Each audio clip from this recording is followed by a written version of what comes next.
Thank you very much for that warm introduction. I'm glad you didn't go through all of my portfolios, of which there were many. I was holding many concurrently, I'd like to add. But can I firstly start by acknowledging the traditional owners of the land upon which we meet and pay my respects to elders past and present. I'd like to thank formally the John Curtin Research Centre for the invitation to speak tonight about the election result and to explore, at least in a preliminary way, pathways to government. And also can I apologise in advance, I do have to catch a flight heading to Sydney tonight, and I do have a bit of a cold, and I hope it doesn't interrupt too much of what I want to say. But it has been just over 4 months since the devastating loss, and to date I've avoided making any public comment about the result, which is pretty hard, you can imagine, to do and be a federal politician. On a personal level, and indeed of those that I have spoken to, this electoral loss, by a clear margin, was the most shocking given everybody's expectation. Now, I was aware, and I think most people were aware, that things would tighten, but there was still a realistic expectation of victory. And there was also, and Nick touched upon this, the sense that Labor had been focused, disciplined, united, and accompanied by the most comprehensive policy agenda since Whitlam, and indeed was as ready as any opposition for the government benches in recent memory. And after out-campaigning the government in 2016, winning 14 seats, prevailing in all of Labor's by-elections caused by the Section 44 breaches, we felt justifiably confident. This misplaced confidence was reinforced by the constant affirmation provided by the published polls for several years, and most remarkably, right up until the exit poll predicted a comfortable Labor victory on election night. But these polls were wrong, and we were wrong. And being confident, we were not prepared for the loss, which in part, to me at least, explains why it felt more like a landslide rather than a close result. And with that dread that comes with letting down so many people, there have been some calls to jettison almost everything we presented to the election or to the electorate before May 18. And my view about that is that would be a grave mistake. When searching for the elusive causes of defeat, we have to be particularly careful not to abandon those proposals which had support and are critical to this nation's future.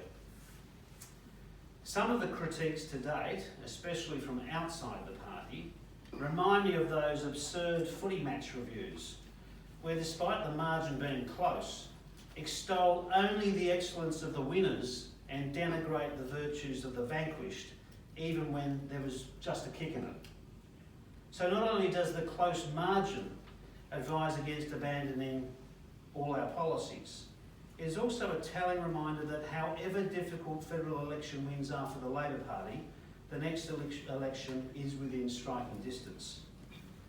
And to be sure, we need a dispassionate, comprehensive, evidence-based review, which no doubt Craig Emerson and Jay Weatherall are conducting. We shouldn't avoid the awful truth about why things went wrong. We must identify our failings, but we should not be so foolish to consign what we did well to the political scrap heap. And only fools listen to what their opponents think they should do. Since the election, I think it's fair to say Labor has sought to find its feet. The caucus and the shadow ministry, led by Anthony Albanese, has done, I think, a good job in very trying circumstances to recover, to regroup and prepare for the next election. As for what went wrong, what were our political and policy shortfalls, as I've said, that's been carefully examined under the Emerson-Weatherall review.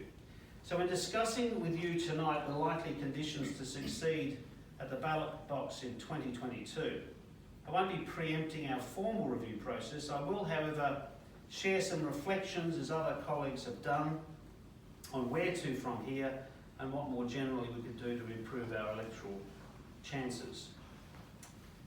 And I'd like to start by agreeing with Anthony Albanese when he said we need to review our policies without revising our values. And I'm of the view that while some policies should be discarded or significantly amended, many policies proposed last term were meritorious. The majority were meritorious. At a time of record low wage growth and record number of underemployed Australians, for example, I considered many of the employment policies to be essential to restore balance in the industrial relations framework. Enterprise bargaining is in steep decline, and our award system is not delivering fair outcomes for many workers. As we know, profits are outstripping wage growth remarkably. There's never been such an extraordinary ratio between profit and wage growth. And only a Labor government will attend to these problems. Now, it's true that all industrial relations policies, like all our policies we brought to the last election, are rightly under review, led by my colleague Tony Burke, but I'm still very proud to have developed proposed solutions to existing and growing problems in the labour market that seeks to tackle job security and low wage growth. I mean, Nick touched upon this. We've got the fastest changing labour market in human history. We have disruption because of the rapid technological change. We can embrace that technological change for opportunity and ensure and indeed have the technology serve our society. But we need to make sure that our workforce are sufficiently capable so that technology serves us, not the other way around. And indeed, many people are anxious about the changing nature of the labour market, and I don't believe that's going to change under this government. So these policies that I was very much involved in to develop, I believe are strong policies. They must be reviewed, but certainly I don't believe they were responsible for our defeat. So too with our health and education policies. For example, relieving the burden of out-of-pocket expenses for those with serious illness. That's a critical quality of life issue, and I'm very proud of those policies in that area. Or providing free or low-cost preschool for 3-year-olds. These, whether it's the health or education policies, these are noble pursuits and in keeping with Labor values, and whilst we need to review them, we certainly should be adhering to that approach to these matters. And our tax policies sought to make it a less uneven playing field for young entrants seeking to purchase their first home, competing with cashed-up investors wanting to buy their 10th property. Very sound policies in the circumstances we face. Under review, but again, I think there is a strong argument to put as to why something has to happen in the housing market to stop locking out young people from managing to get a home. We look at the structural fiscal reform, and we certainly were looking at that. And Chris Bowen, I think, deserves great credit. But you know what was lost in the campaign was we offered 10 million workers bigger tax cuts than that of the Liberal Party. But do you think the 10 million workers heard that? Small businesses also were given more tax relief under Labor than the Liberals. Not only did we support the tax cuts from 30 to 25%, we supported the instant asset tax write-off. In fact, we were the authors of the instant asset tax write-off when Wayne Swan was Treasurer and I was the Small Business Minister. So we supported that. But we also had another form of support entitled the Australian Investment Guarantee, ensuring businesses could depreciate assets over $20,000. The problem is, I don't believe these messages got out sufficiently, whether it was the tax relief for workers or for small businesses. We either failed to amplify this message, or it was drowned out by our opponents' scare campaigns, or quite possibly crowded out by our own other policies. So even if it is the case that overwhelmingly our policies were good, with the advantage of hindsight, we need to look at the breadth of these policies being proposed and assess to what extent the message frayed, lacked clarity and simplicity, a much needed element in political campaigns.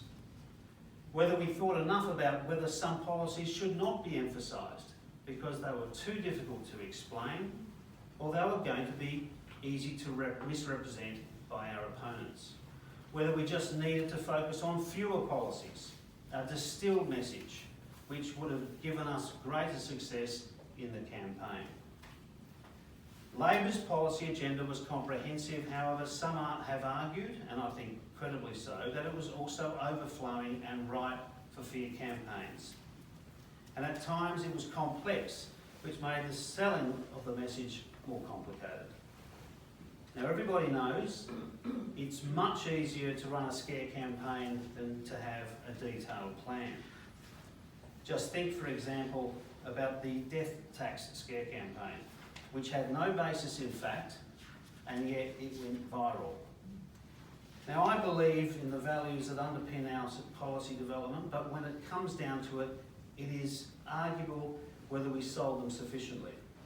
I mean, we need not only to have a plan, we need to be able to communicate that plan and have a narrative Australians not only believe in, but want to advocate. As I say, Labor took to the election more generous tax cuts for people on lower middle incomes than the government did, but did not get the traction it needed. And there's a lesson to be learnt there. Another area that I'd like to touch upon, if I could, in this short contribution really, is the Palmer factor. We have never, in history, experienced one person and their vested private interests seeking to buy the outcome of an election. Clive Palmer spent an unprecedented amount of private wealth on such a relentless assault, not on both major parties, but on the Labor Party and Bill Shorten. I mean, just in terms of sheer scale of the spend, it's estimated that Clive Palmer spent $60 million on advertising, $8 million in the last week, and outspent the Liberal Party and the Labor Party combined. As Labor's president, Wayne Swan, recently said, the future of democracy is under threat when an individual can spend $60 million in checkbook democracy. Now, there are those, I know, who want us to believe that the impact of the Palmer campaign was negligible and concerned that if we identify it as a contributing factor to Labor's loss, we will be attacked for blaming others for our defeat. In other words, don't overstate, or in fact understate, the Palmer influence, otherwise it will be seen that we are either blaming others and therefore not taking responsibility for our loss. And I can understand why people might think that, but I disagree. All factors, both internal and external, must be considered. To de-emphasise Palmer and his money would be as inexcusable as ignoring those deficiencies for which we were responsible. And whether we like it or not, Palmer has now created a template for wealthy individuals to mug voters in future elections by expending obscene amounts of money and deploying an entirely misleading campaign. So in examining all that we did wrong, we will need to examine, in my view, the impact of Palmer with a view to preventing a repeat of this abuse in the future. It is therefore not surprising that there are calls to put caps on donations and on election spending. Caps which are used in Canada, the United Kingdom, New Zealand, and indeed some of our own state jurisdictions. And I think caps need to be considered in light of the role of Clive Palmer. So Labor has a lot of work to do and plenty of soul-searching too. As I've said earlier, I think we have recovered well and we are starting to find our voice and confidence is slowly returning. But I do not underestimate how badly affected our party members, our fellow travellers and supporters are feeling and how they feel as a result of the election. For the leader and the rest of us, we have been spending our time listening. In my case, I've been travelling the country with my colleague Matt Keogh, talking to small businesses, talking to all sectors of our economy about how government can assist enabling their industries to thrive. We've also we've deliberately not been drawn into every fight the government wants to have with us. We will stand up for our values, I make that clear, but will not be lured into or enticed to fight on the terrain of Scott Morrison's choosing. And it's clear too that if we were not ready for the loss, the Liberal Nationals coalition were not ready for the win. In the last 4 months, we've seen little evidence of a government plan for Australia's future. This is a government that's confronted with the slowest economy since the global financial crisis, stagnant low wages, the doubling of public debt since their election in 2013, the highest number of underemployed Australians in our history. In fact, the list goes on. The highest household debt in our history, and yet not a policy prescription for any of these problems that beset this country. Not an energy policy, they've had 14 iterations, not an energy policy, not a wages policy, not even a plan to deal with the devastating drought experienced by people on the land. This is a do-nothing government, which I guess makes the loss even feel a lot worse. The government is bereft of ideas and an agenda which explains in part why Morrison wants to have gratuitous fights with Labor. And I think too, if you don't mind me indulging for a moment on my views of Morrison, yeah, we've got some fun, right, in this process. But I do think people are listening more closely to the Prime Minister, given that he is Prime Minister, and worried about his obfuscation and evasiveness. I mean, if you just think about the history of Mr Morrison and his engagement publicly, you might recall when he was Immigration Minister, he couldn't answer questions because it was an on-water matter. Then he couldn't answer legitimate questions because it was a Canberra bubble matter. Then he expected us to believe what he first said, when he first said that he'd never used the phrase Shanghai Sam. And most recently, he has said he won't answer if he believes the question is gossip, regardless of whether it's in the national interest or not. I mean, this is sort of quite remarkable, evasive behaviour by the nation's leader, unbecoming conduct, I would say, of the nation's leader, and should not be tolerated by the media or the Australian public.